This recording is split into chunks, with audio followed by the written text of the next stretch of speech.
All right, good evening.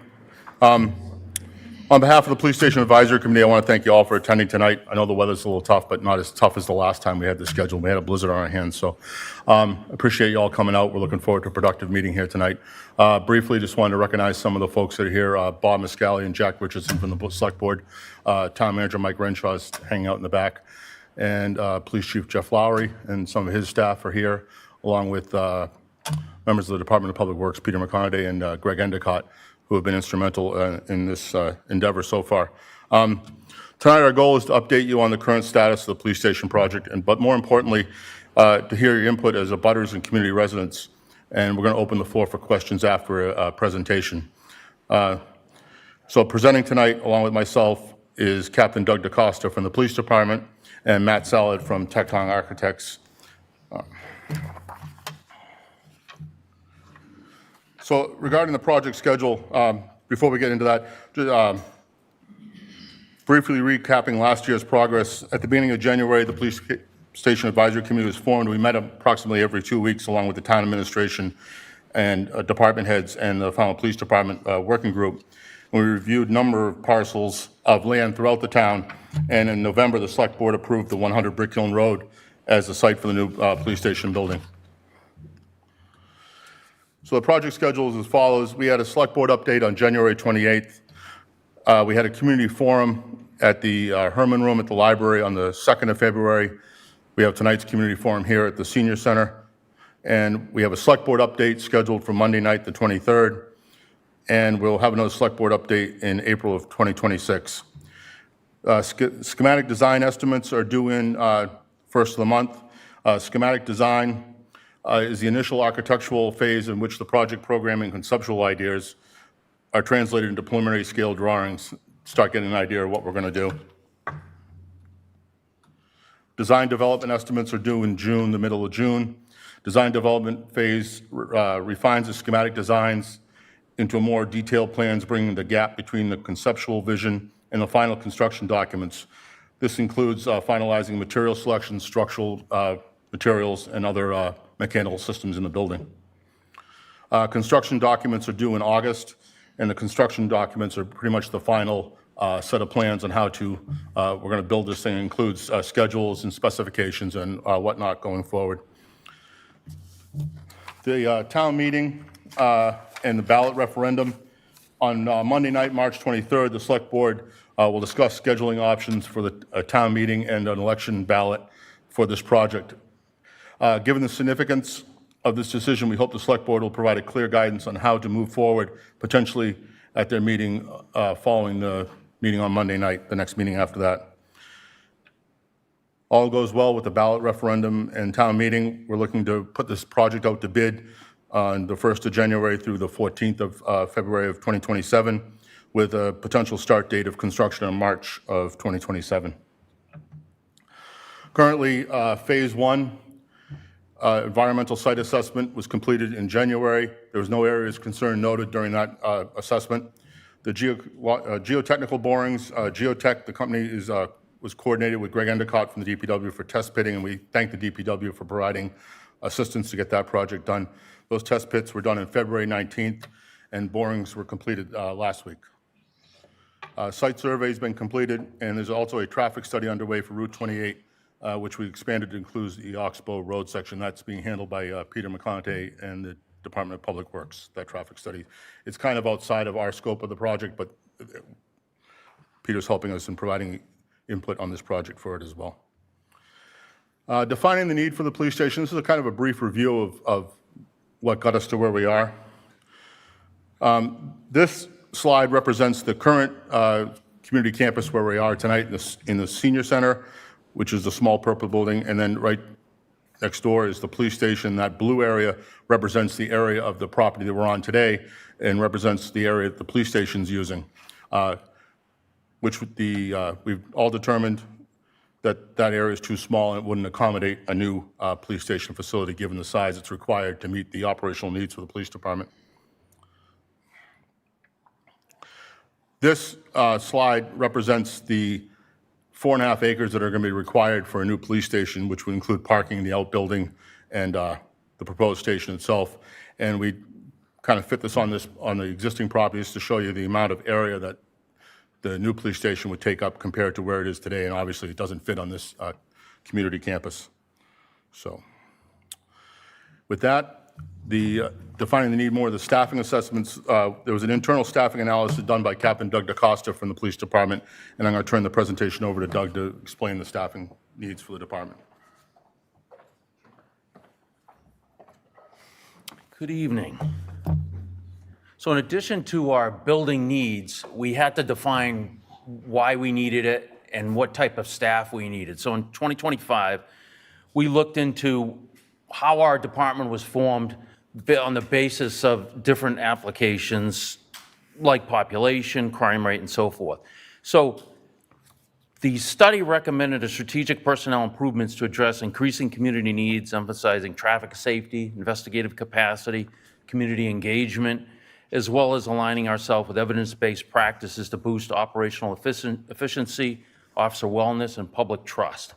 So how did we, reach this conclusion? The staffing analysis included 40 different communities all across New England with the same type of demographics as our community. Not necessarily the same population, but we can statistically determine what type of, staffing they have and how it compares to different rates with us. So we looked at tourism, maritime activities, local events, beaches, scenic landscape, and the influx of summer residents. Because that's a big portion of our staffing that it doesn't change during the summer. While the population changes, our staffing doesn't change. So our current staffing is at 67 police officers and 7 civilians. The officer to population ratio is 28%, or 19 officers below the average that we saw across all these other communities in New England. With that particular ratio, the increase would bring us up to 86 officers. If we looked at the summer population at about 100,000, as we've seen estimates, that's an increase of about 200%, or about 110 officers compared to the other communities in New England. If you compare it nationally, we would have 240 officers. Obviously, that's fiscally irresponsible, and we don't know what to do with everybody else after that. The crime rate is another important aspect we like to look at. We are 56%, or 38 officers fewer than all the other communities that we looked at. And that includes the similar communities, again, with all those different demographics that are the same.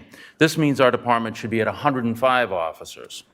Now, the civilian staff, which is also important to our organization, the sworn officers are accomplishing the law enforcement and the policing side, but we have a great support staff, and they are 229% below the other communities. So we would look at 16 positions for that. So these things impact us in the form of slower response, decreased proactive policing, as well as limited special services.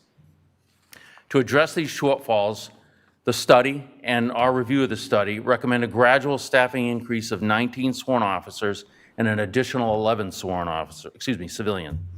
And this would help us look at dedicated traffic unit, expanded detective and school resource officers, expanded social experience, as well as a community engagement unit, police marine unit, drug detection canine handler, and explosives canine handler, which we've brought those on, but those took from our staff, those particular handlers. So what we're looking for is to fully implement these improvements and support the proposed increase in sworn officers and our civilian personnel. We'd like to address those shortages by identifying this 28% gap and where we're going to put them. So this staffing issue reflects directly on the place we need to go to. And right now, our building does not have the capability of housing the particular officers that we need for this community. Any questions? Okay, thank you.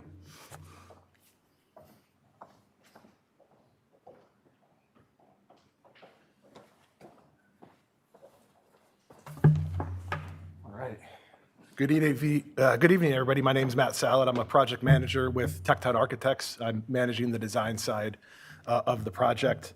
And from the staffing study that the department had conducted initially, we came in around this time last year to do an independent analysis and create a space needs analysis to look at the way the police department operates, the way that they work within the community, and how that staff will then get integrated into a new building. You know, Captain DaCosta said there's a lot of new divisions within their department that weren't around when the original building was created, and they're pulling officers in order to fill those positions. They're also utilizing the same workspace they've had for 40 years to accommodate the work needs of those officers. Each one of those divisions, traffic, canine, bomb and drug detection, things like that, those require dedicated, specialized spaces in order for them to effectively deliver that service. Your existing building doesn't have that available to them. And so part of the need for a new facility, other than it being aging and too small and failing as a building, it also doesn't accommodate all the different requirements in these specialized spaces that all these divisions within the police department has. You know, policing has changed over the past 40 or 50 years to a more community-based service, and those require some of these more specialized and separate spaces. It doesn't make sense to have a public interview space where you might be making a complaint about a crime in the same space that, you know, a drug detection dog is being housed and things like that. So we want to make sure that we're designing a new facility that integrates that. And so working with the police department and the building committee, we built on the staffing study and then layered in a lot of our professional expertise on how a police station gets put together. So you can see here a little chart on sort of the staffing changes that Captain DaCosta was talking about. So utilizing that and then going through this space needs assessment where we really dug down onto what the needs are for the police department. What are the spaces they need to operate these divisions? It initially resulted in a 58,000 square foot facility with a 3,600 square foot outbuilding. And the first thing that everybody said when we presented that number was, no way in heck are we going to be doing something that big. That's the town can't afford it. That's way too much building. It doesn't make any sense. So we went back with the department and we spent a lot of time over a lot of meetings really drilling down to what are the critical needs for the department, the mission critical spaces to deliver that service, and how do we refine them so that they're reflective of the staffing study and as compact as they possibly can be so that we're not overbuilding, we're really right sizing the facility. That exercise resulted in really shaving down almost 15,000 square feet out of the main building. We did that by eliminating some non-critical spaces that could be deferred or may not be needed in order for the department to do their operations. But we also increased the outbuilding. So this being a sort of a pre-engineered outbuilding, sort of a shed attached to the main building that allows us to construct storage and ancillary space at a much lower cost per square foot for a variety of code implicated reasons, but it allowed us to really find the way to most efficiently deliver this facility in a cost-effective manner to the town. So like I said, we aligned the project scope with that staffing study. We made sure that the number of seats and desks and workstations within the building are in alignment with each other so that we're not making one division too large because the data didn't correlate. We've also refined the space planning effort. We reduced the size of office space that we had initially programmed to really get down to the bare bones of what it needs to be, not what it would be nice to have. There was also a live firing range as part of the initial program. That's not 100% of a need for the department, although they need to do active training and continually update their firearms training. It doesn't need to happen today in this building. And so we allowed for the space on site for a future modular installation that may happen down the road, but doesn't necessarily need to and won't be part of this project today. And then we really looked at laying the building out as efficient as it can be. You know, we don't want to be spending a lot of money on additional corridors and things like that. So we wanted to make sure that overlapping space, areas of the building that can be shared by multiple departments and divisions that can be are. In that way, we're not, again, overbuilding and we're making sure we're as efficient as possible in our building layout. Just real quick, I want to touch on the parking count. So we have 149 parking spaces that we're planning for. There's a few more than that in the site plan, but we're continuing to refine that down over time. But the police department themselves, they operate 43 staff vehicles, plus 2 additional ones that are on the docket for additional positions, including a new school resource officer and canine officer. They have 16 support vehicles, which include trailers, all-terrain vehicles, traffic signs, and speed trailers, those little pop-up trailers you see on the side of the road that tell you you're going too fast. There's also 23 personal vehicles that come onto the site as you're coming in during the shift change. There are 6 staff dispatchers at shift change, 3 per shift. All of that is a minimum requirement of 90 vehicles sort of behind the secure line for the staff. Currently, they have 93 parking spaces, so we're actually reducing that number by 3. Some of that is through just a more efficient parking layout, that they can utilize the spaces a bit better than they are today. On the public side, we have a number of public parking spaces, about 59 public spaces, and that's to serve a number of different functions that happen within the police department, including a public training room that'll be used as a training facility for the police department, but is also available for the general public to use. There's 2 small public meeting spaces that can also be used by the community, as well as a public interview room off the lobby, so that if you do need to file a complaint or speak to an officer, you can do that in a safe and comfortable environment right off of the public lobby. There's the potential for using the remainder of the site, which is designated as open space for future ball fields. So that would be overlapping parking service with those future fields. And then the public is always coming in to seek assistance, file a complaint, request records. There's service and maintenance staff that come in and work within the building. And all that combined, we're providing 59 parking spaces for all of those uses that may overlap simultaneously on a periodic basis. And I just want to point out here that for municipal uses, there's no specific parking table within the zoning requirements in town. It's up to the determination of the planning board and the needs of the end user for that municipal use. So as we go through the permitting process with planning and zoning, this parking count will further get refined as we have those conversations. So we'll walk you through where we are today on the current design. And as Boyd had laid out, we're in schematic design, so this is really the beginning stages of the project development.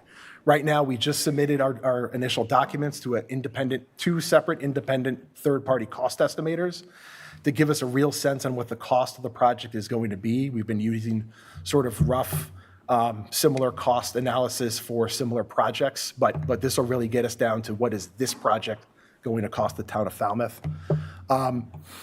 So this is an early design that's up to change, up for some modifications. It's a continual development, and we certainly encourage and are looking for all of your feedback from the public today to make sure that we're delivering a building that you all can feel represented in and is a part of the town of Falmouth and your community fabric. So the project is located at 100 Brick Kiln Road. North on these first couple of drawings is oriented left to right. So Brick Kiln Road would be on the right of the image here.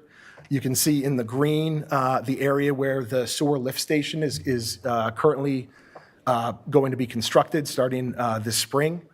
And it's a long linear site that stretches between Brick Kiln Road and Route 28.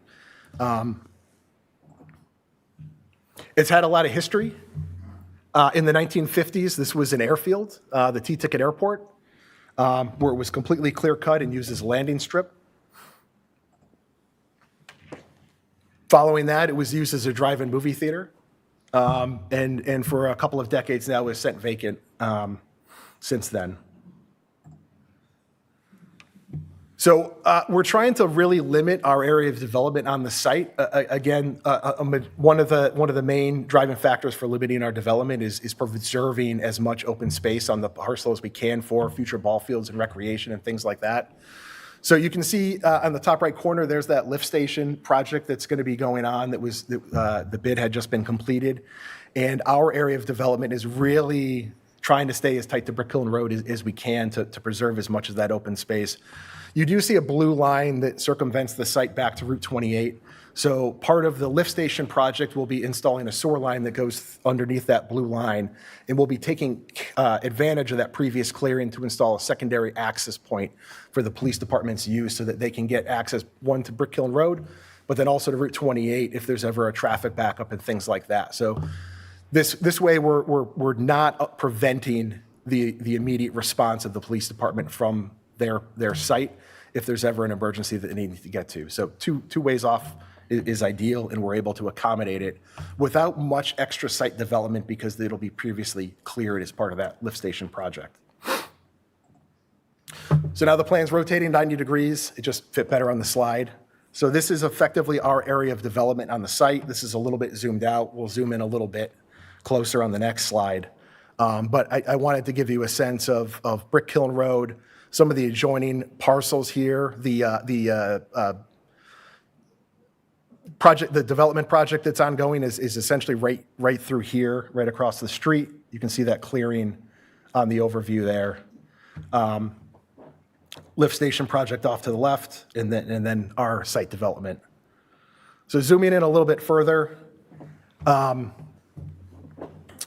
we've got two main access points into the site off Brick Kiln Road. This one, which is to the northwest along the lift station, this would be your main public access drive that brings you into some public parking in front of the police station. And then a second access to the northeast, right on the edge of the property line. That'll be the staff parking. If you drive by this property, you'll notice that there's sort of a gully that comes down right on the staff parking side. And so we'll be bringing them in a little bit lower down the road. We're also standing off the site, off of Brick Kiln Road by about 50 feet before we start any development. So we're increasing our setback off of the road. We're doing that for two reasons. One, there's a lot of topography that we're contending with to develop the actual building pad and the parking adjoining it. And we want to make sure that we can accommodate all that grade work away from Brick Kiln Road, because there's a lot of old growth trees right along Brick Kiln Road here, and we sort of want to maintain as much of that as we can. It'll provide a little bit of screening from the neighborhood into the site itself, but it's also a nice site feature worth preserving to sort of soften the edge, because this is a large municipal building going into a small neighborhood. Behind that tree line, there will be an outbuilding. We're designing that aesthetically so that it matches the character of the lift station, which is more of a clapboard type look. It doesn't have a typical pre-engineered metal building aesthetic to it, so it'll fit in nicely. And then an impound lot. Our staff parking is right here behind the building. I don't know if you all can see that cursor moving. Off of the public parking, we've got our main public entrance right in the middle of the building. And then as we come around the corner, it again returns back down to the staff parking area. That'll be secured and fenced in with gates.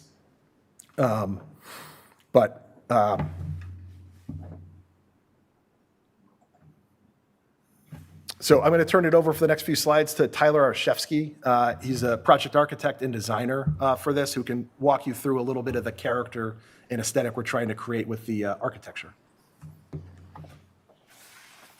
Thanks, Matt. Again, I'm Tyler Arshevsky with Tecton Architects, project architect and designer. First, I want to reiterate that we are early in the design process, so what we're showing today is still kind of... Could you speak up, please? Oh, sure.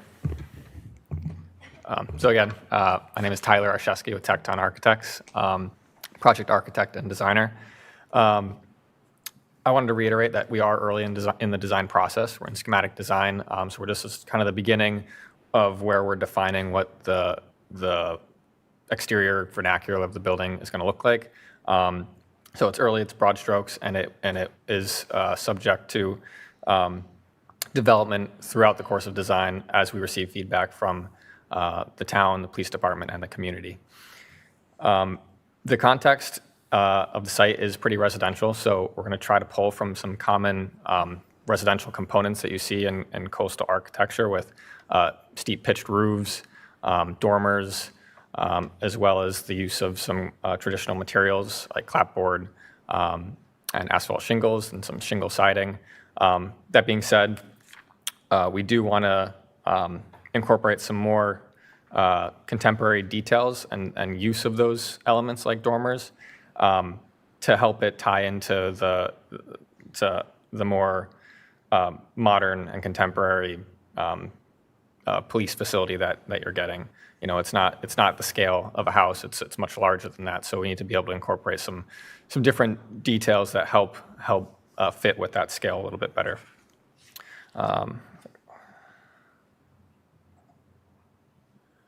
So this is a view from the main public entry.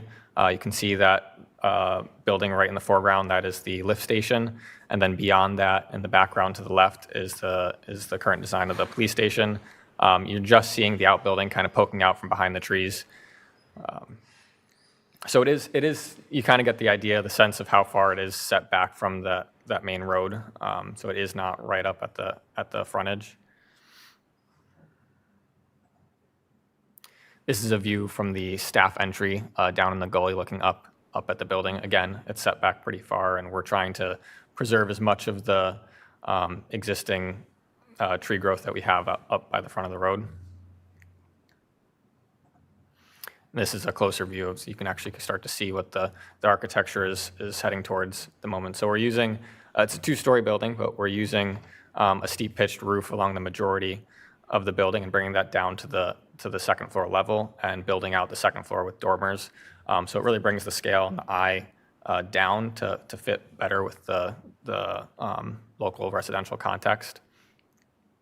We're proposing the use of materials like fiber cement siding and fiber cement shingle siding as well. Still have the traditional look, but something that's a little bit more durable and easier to maintain than traditional like cedar shake or cedar siding. We're also proposing a stone base along the building to tie into the local materials as well. We're trying to incorporate, some tasteful areas of glazing to help break down the transparency of the building, make it feel inviting at the main entry, because it is a public building. The public will be visiting it, so we want to make sure they feel welcomed to visit. With that, I'll give it back to Matt. Thank you, Tyler. All right. Now the part everybody loves. How much is this going to cost? So one thing we wanted to share is just we've had some discussions in some public forums previously about generally what we're targeting as far as a project budget. And we've been looking around $70 million for a total project cost, not just the construction cost, but everything included. We've got a couple of comparable projects within the Commonwealth, just to show you the disparity between various towns, communities, population sizes, police station, building sizes, and budgets, and it's kind of all over the place. Really, the point here is that the size of your department is based on the type of services in which the police department delivers to you and the spaces that are required in order for them to perform that operation. But generally, we're sort of in the range of where other police stations are for the size of the communities in which they serve. Shrewsbury being sort of an outlier on this list. The reason being it's a little bit older. That was back in 2021. We've had an energy code and a building code update since then, and that drives a lot of change in cost. So it's that one is not really an apples to apples comparison from the rest on the board. So when we're looking at the potential tax impact, so looking at some borrowing cost variabilities. Right now, what's due out of that $70 million budget is another $65 million. So far, only $5 million has been expended or earmarked and bonded. So we're looking at the project going forward for $65,000 to support the remainder of the budget. Debating between either a 20 or 30-year bond term, and right now interest rates are running variable between 4% and 5%. The resulting debt service of this would be between $4 and $6.5 million, depending on the term limit of the bond service per year of the duration of that bond. So again, that estimated debt cost would be depending on the term of the service for between $4 and $6.5 million per year. The tax impact range based on fiscal year 26 values would be 0.17 to 0.3 mils per thousand. So the tax bill impact on the $65 million of additional cost would be in the range of $100 $135 to $225 per year for the median home value of $792,000. And in bold, these are very early preliminary estimates. We haven't gone out and sought any information from the bond market yet. These are based on current levels. And certainly the budget is going to be refined as we receive construction cost estimates in the next few weeks. I did want to bring up a couple of slides. There was a question at the last community forum on, why don't we phase construction, do some of it now, do some of it in 15 or 20 years. I had the pleasure for a couple of years of speaking at a national conference called the Station Design Conference, which it brings together design professionals to do 3 days of workshops with police and fire chiefs from around all of North America to educate them on how to go about building public safety facilities. And one of the topics that I've been presenting on the past few years is on construction cost and why it's so expensive, especially for public safety facilities. And this first graph that I wanted to highlight is, it shows two bars, one in green at the bottom, and that is consumer price index, basically the benchmark of inflation. Been a big topic the past 4 or 5 years, so I think we're all pretty familiar with that. The blue line at the top is what's called the construction cost index. So that's an analysis that basically says there's a bundle of need to build a building, this much labor, lumber, steel, those sort of things. And it gets tracked quarterly, and that's displaying the difference annually that we've seen over the past 30 years on construction cost escalation. And you can see that the trend line for the cost of construction has outpaced inflation year over year and continues to pull away. And so this builds a strong case for now is always going to be the right time to build, because there's never really a negative retraction in construction cost. It will always, historically over the past 100-year record, has always gone up even when inflation has stalled out. So every year that goes on, the value of your dollar doesn't go as far when it goes to buying construction. So it's a very important note to make that as time goes on, if we defer construction or wait till a better time in the market, it's still going to be more expensive. This is another slide that we had put together where this is actually a case study for phasing construction. So this says, sorry, that was animated. This says, what if we deferred a portion of the building for 15 years, and all we could afford today is 75% of the building. Let's wait another 15 years and build the rest. What this actually shows is that, so if we had a $16.2 million project today and deferred a portion of it for 15 years, that construction cost continuing to increase would actually result in 15 years a $13.8 million total project over that deferment. And so you end up paying, almost $7-8 million. It almost doubles the cost of construction by waiting over a period of time. So it really makes sense to build what you need today and not wait and hope for a better economy, because the prices of construction do not go down. They continue to go up, and they continue to get more expensive.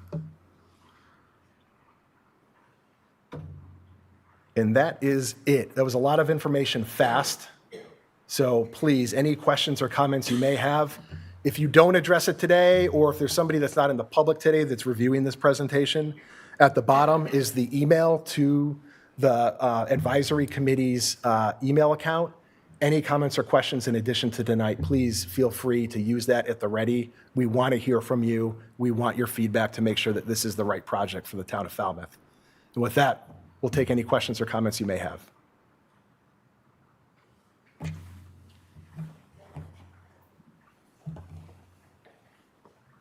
You're the one I'm addressing it to, so don't go ahead. I'm just going to run water. Oh, okay. Neil Gary, 77 Brick Kiln. The only question I have, great project, I like the idea of the whole thing. The only thing is your staff entrance and exit is going to come out directly in front of my house. And I was just wondering if you could move it west so it lines up with the access to the 85 Brick Kiln 40B project, because that's a road. Technically, it's a big driveway, but their houses don't start till halfway back into the lot. So if you could move it over, so it's the other side of the parking lot. So it'd be where the outbuilding is there as opposed to on the lower end. You could flip flop the exit. So that way all night long when cruisers and stuff go in and out, they don't, you line up right there. Because otherwise, in the middle of the night, I have one of the oldest houses on the street, so it's like this far from the road. I don't even have enough room to put a shrub in front of the house. So I'm just gonna deal with headlights all night long, ready to the front of the house. Yep. It's the only comment I had. Just wanted to see if, while you're in the planning stages, if you could just flip that to the other side of the parking lot. We will study it, and if it's practical and feasible and works for the police department and, you know, Well, it makes sense. Unless the traffic there Yeah. at 150 miles an hour, I don't think it really matters which way or the other. Oh, believe me, they can hear me without that. I've never been quiet. But yeah, if you could flip it to the other side of that outbuilding, so that way we don't have to deal with the headlights in the front of the house all day long. Yeah. That's it? If we will try to accommodate as best we can. If for whatever reason we can't, we will tell you exactly why. Okay. But I appreciate it. I think it's Thank great you. feedback. We appreciate the comments on that, and once again, you know, as part of the committee, on behalf of the committee and the police department and the town, you know, we understand we're moving to a new neighborhood. We want to be a good neighbor, so it's one of the reasons we're inviting you in tonight to hear your concerns or questions, or maybe, you know, another idea on the project that some of us haven't thought of yet. So, but thank you. We'll definitely take a look at that.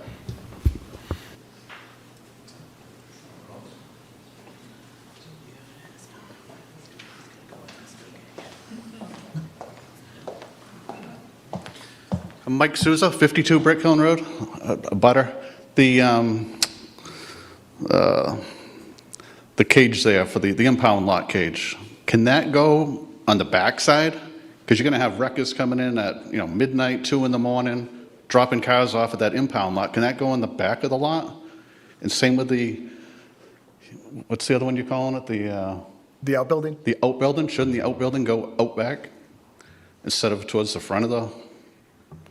I'm just thinking at night, 2, 3 in the morning when the wreckers are coming in, the lights are going to be, you know, you're going to have all the wrecker lights going, you're going to hear the clanging, the banging, trying to get in that cage. So as a couple things, just to I'm not saying no, don't get me wrong here. So we are contending with, we are sort of running out of room grade-wise back here, so it would certainly be more costly to do it on this side, not that it's not infeasible or impractical. The thing of it is we don't really have a back of the building here. If the other portion of the site is going to be used as ball fields and recreation, now we'd be putting the outbuilding in that understand that. impound lot next to kids playing soccer or baseball. So that's why we positioned it on that side of the site, for that reason. Yeah, the trees that you're talking about on Brick Hill Road there, that you want to save those trees, those are just scrub pines.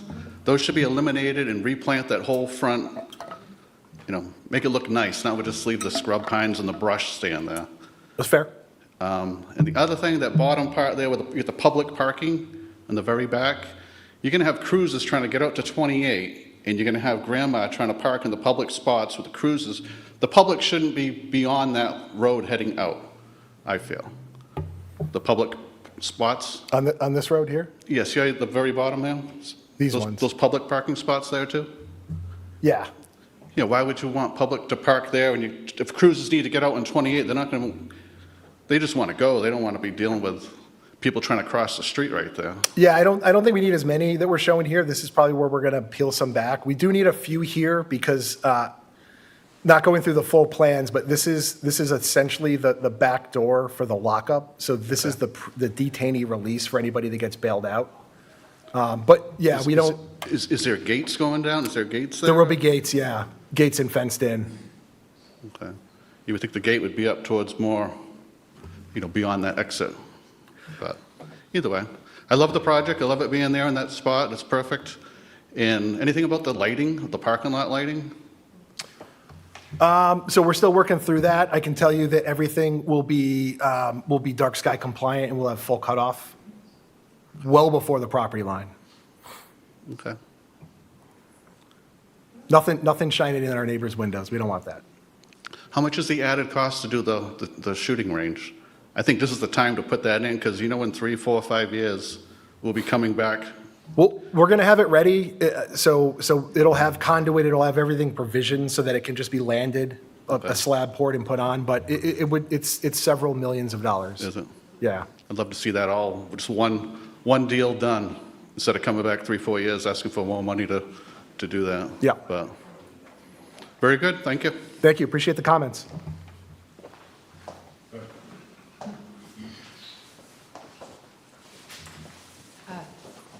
Julian Augusta, who is an abutter just below Mike, all the way to Route 28.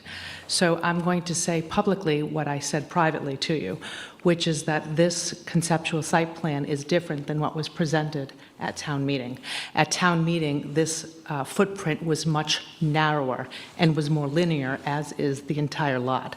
So I'm going to go back to that because I personally think it is much more attractive. While I love ball fields, and we certainly have plenty of them in Falmouth, if you were to take the slide and go all the way back with how many acres and how long this parcel is, I see no need to have this impact to the neighbors to the south and the neighbors to the north when you have such a large linear piece, and this entire footprint could be longer and would help with some of the other comments that have come previously. Yeah, I would say, I'd have to look at what site plan you were referring to from town meeting, but it was an L in the other direction. So there was a section of the building that did expand out, similar to this one. It's slightly more compact, but if we were to make this building and stretch it out and make it more linear, it would actually have a negative impact on the way that the departments within the building themselves interrelate. So there's some operational efficiencies in the way that we've laid out the internal program within the building itself. So I would, we could certainly continue to look at that, but I think right now we're sort of in an ideal arrangement in how all the spaces work. If we start stretching it out too long, this department over here is going to be really remote from this department over there. I think you misunderstand. I don't think it's necessary to change the building. The building's lovely. But all of your other, which we talked about, the impound lot, the outbuilding, some of your parking, why can't that all be fit linear? You don't need to change the proposed police station itself. I see what you're talking about, because, But the entire footprint is what I was referring to. yeah, I see Not what the you're building saying. itself, but the entire footprint could be stretched out linear and then provide much more buffer for really all of the neighbors. yeah. Yeah, I mean, we can look at how that arranges. The issue we run into is it's not this edge all the way back. Oh, I'm very aware. Right here. I'm very familiar with Right the here, site. it cuts back in. So Which is part of why I was so surprised when I saw this footprint change, is because the topography to the south is very significant. Yeah. So and you're now trying to build it all up along Mr. Souza's property line, as opposed to putting the parking canopy and the impound lot all behind the police station. And you could literally leave that southern buffer. It would be much larger, and that could simply be the driveway. And all of the outbuilding, the impound lot, your canopies and parking could all be directly to it would be south of where the existing station is. Actually have it flipped. That says north, but I keep thinking that's east, that's north, that's south, and this is west, but yes. But directly to the bottom is what I'm referring to. So keeping the footprint linear, as is the shape of the lot, as opposed to the width. And I think we already talked about the range as well is all indoors, so there would be no noise impact for any of the neighbors. Correct. Correct? Yep. Thank you again. Thank you.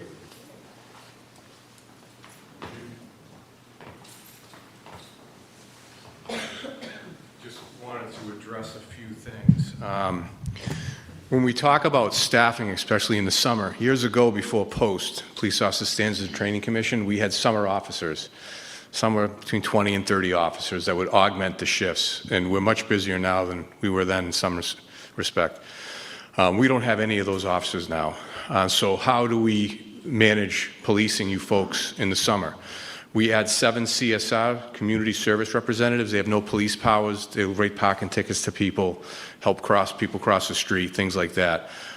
So there's 7 more cars during the day in the parking lot. And what I do is I make people work 16 hours a day, every day. So now you're adding more vehicles to your parking lot. So just want to address some of the parking concerns. We have 93 spaces now come to the back lot 4th of July and see what it's like back there. When you have 37 troopers, all hands on deck. That's 67 sworn Falmouth police officers, 10 from Barnstable County, command vehicles. I mean, it's just, we're splitting at the seams. The site's too small. Why do we need those spots out front? The Falmouth Police Academy is MPTC. Has nothing to do with the police department. We don't train in the summer. It's all hands on deck all summer. So that academy runs in the fall with in-service training until the summertime. So we can't utilize that and have our own classes. That's an MPTC facility. So we need a training facility. That's also going to double as community meeting rooms. I mean, if you look in Town Hall, we're losing space here and there. It's going to be something that the public can use, as was discussed by our architect, with 2 conference rooms there. We want this to be a community-based building, and we're really going to be very good neighbors. We're going to fence in areas. We're going to be very cognizant for you folks. But it's, I mean, I've said it 1,000 times. I mean, there's a line for the restroom now at the current station, and that's with our current staffing. I believe we probably should be 105. We can make it work with 87. It was 86, but the schools want a 3rd SRO to deal with the elementary schools. I would like to give them that 3rd SRO, and that's why the final number would be 87. And I think we can provide a program that is second to none with that staffing and adding some civilians. But that's kind of why we're looking for those certain spaces. We want a 21st century building that we can all be proud of, that no one's coming before you for 50, 60 years. Let's do it right now, and not have to do this again, you know, where they did the addition back in the 80s and 90s. And I mean, the place is gross. I mean, I'll just leave it at that. But I just wanted to hear from you. That's why we're asking for the training room. You know, we just had that terrible storm, so we've identified certain spaces in the building now that can be used for training, but also for bunk rooms. You know, I had officers sleeping on the floor, sleeping at their desks, you know, during that storm. Again, all hands on deck. It was like 4th of July on steroids. So I'll just leave it at that. If you have any questions, please reach out to me or the architect, our OPM, our project manager. These guys have been fantastic. They've designed and been involved in projects with state-of-the-art facilities across the United States. So I'm very pleased what we've accomplished so far, and I know it's a big price tag, but I just want you to look at Mashpee. Almost $40 million. They're less than half our size, 15,000 residents. They're less than half of our size, and our building is $10 million less if you take comparison. They're going to be close to 80, and we're looking at 70. So anyway, thank you all for coming out. This is the biggest crowd we've had, and I really thank you. And again, if you do have any questions, email me, call me. I'll be more than happy to sit down and talk with you and kind of put your mind at ease. And we're going to try to take the needs of the neighborhood. We want to be good neighbors. You're going to have the safest neighborhood in Falmouth, I promise you. We're right there. We're going to be cognizant of you. We're not going to be lighting the sirens up at 2 in the morning. We're going to make sure that area is secure, where if a tow driver is dropping something, that we won't be a problem. Could you get them to slow down and break down? I promise I will. I promise. Yeah, there'll be cruises there daily, so life is good. Life is good. Thank you very much. Thank you, Dave. I have a question about the side road.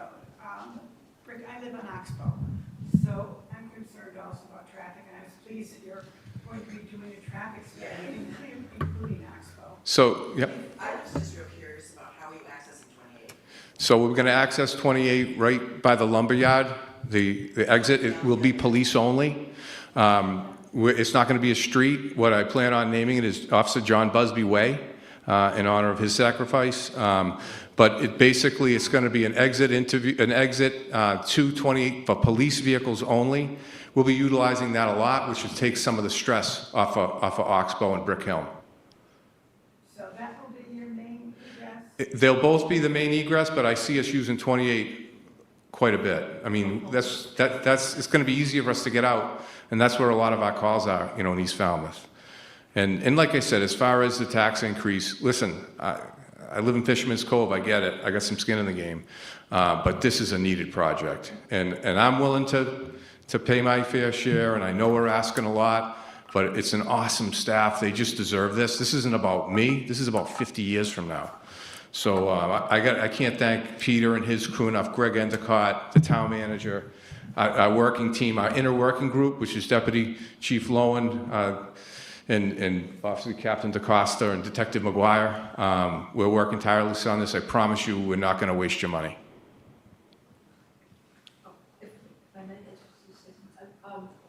I want to say that I just really support this endeavor. Thank you.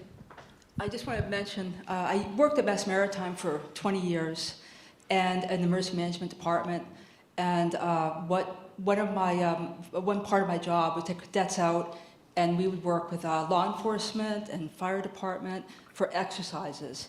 So I've seen a lot of police stations, all right, and I can say our station is woefully, woefully lacking. So I think to support this, we're way overdue. So thank you very much, Chief. I tell people, it's still gross, but it's a clean gross.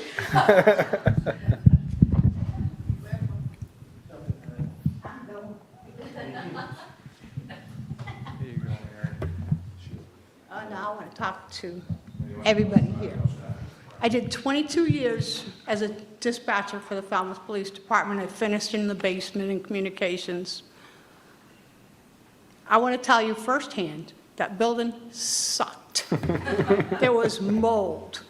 I was dispatching, I'm on the phone, I'm on the radio, I'm trying to enter calls into the computer. It was busy, and I'm tapping my foot, and all of a sudden I realized the floor was soaking wet under the pedal that I used to talk on the radio, because the water down, the building would actually leak through the wall and flood the officer's break room. It came under the wall into communications.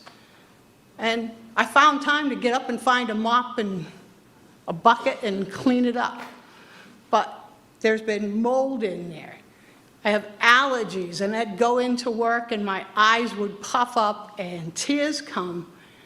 I just tell you that that building is old. It was built for what time it was built for. These guys were working in a shoebox over there and trying to find room to set up interviews and find private places for the people that came from the street that needed to talk to an officer. It needs to be built for the future. Let's not waste the money building for today's needs. We've got to do it and do it right. Build it for the future. Make those rooms where they can do the training there. I would personally love to see them put the gun building there so they can do the on-site training. It's hard when you're short-staffed and the officers have to go off-site to the base or wherever they were sent to do the gun training to stay certified. And you're losing a half a dozen guys, and I don't have 3 cars to send to a crash that's got to have 4 cruisers to shut down the road and make the office, make it safe for the people involved, the responding fire department, ambulances. It was a nightmare. I can't tell you how happy I am to see this chief come in, and I've told him, you've made more progress in the short time you're here than I saw in 22 years. The officers, I'll tell you, they were never treated well. When I first came in there, I was as a civilian, I was shocked. I was raised to respect officers. And yeah, I'm a kid from the 70s and went through the everybody's a pig status and all that. These guys are not pigs. These guys are hardworking guys. They are dedicated. They do work 16-hour shifts. I've seen them work longer than that. They need to have the place to work. I hate that they had to sleep on the floor during the storms because it is all hands on deck. You don't get to go home. We worked up to 68 hours a week trying to keep dispatch manned because somebody has to be there to answer the phone. Somebody calls out sick or it's an unfilled shift. You don't get up when your shift's over, and neither do they. When something's going down, they're there, and they stay, and they do their jobs. We need to give them the tools to do it right and do it safely. So I just couldn't sit still anymore, because I've been following the paper, and I read the letters about, it's too big, we don't need this, we don't need that. We do need that. We need to build for the future. So I kicked and screamed over the sewer bill in Mara Vista and my water bill now, but you know what? I would not complain one word for whatever it takes to get them what they need to do this job. So I just wanted to speak my piece. Sorry. But I love you. Thank you, Mary. Any other questions regarding the project? Concerns? Julian, we'll definitely take your thoughts under consideration. I understand what you're talking about. That the committee and the design team and the police department, we're tasked with that property, which I know you're very familiar with, is it's got 3 uses between the sewage lift station, the police station now, and the proposed possible athletic fields. So we're trying to fit everything in a balance in there to try to fit everything in. But I'm happy you brought that forward, and we're definitely going to look at it along with Mr. Souza's comments regarding that. And I forget your last name, sir, but your driveway. If we can't move the driveway, we'll just have to get less bright lights on the cruises, I guess, or something. I don't know. We'll figure it out. But I appreciate the input, because if we don't hear it, we don't know it, and we can't act on it. So, Julian, the slide that you're referring to at town meeting, that was a conceptual drawing that, and I'll be quite honest with you, we put it together because if you recall, it wasn't until just prior to town meeting that this site was identified by the select board as the site. So we kind of, I think, just threw a few things at the site to make it, this is what a design. And then, once after town meeting and we all took a deep breath, we went back at it, and there's been several conceptual design plans that the committee's reviewed along with the police department and the town staff to come up with it, and we're just trying to find that happy balance, and nothing's etched in stone here on this project yet. So this is why we have these community forums, to hear your input and take it all in and come back again, because we're going to come back again to the community and the select board going forward. So, but thank you for your input. Anyone else, questions, concerns? If not, thank you all for coming out. The weather's not that great, but I appreciate you coming out. And again, Matt alluded to the email for the Police Station Advisory Committee.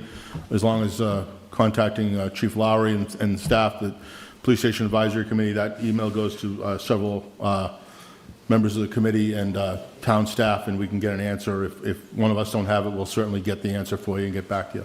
But thank you very much. Thank you. Thank you all.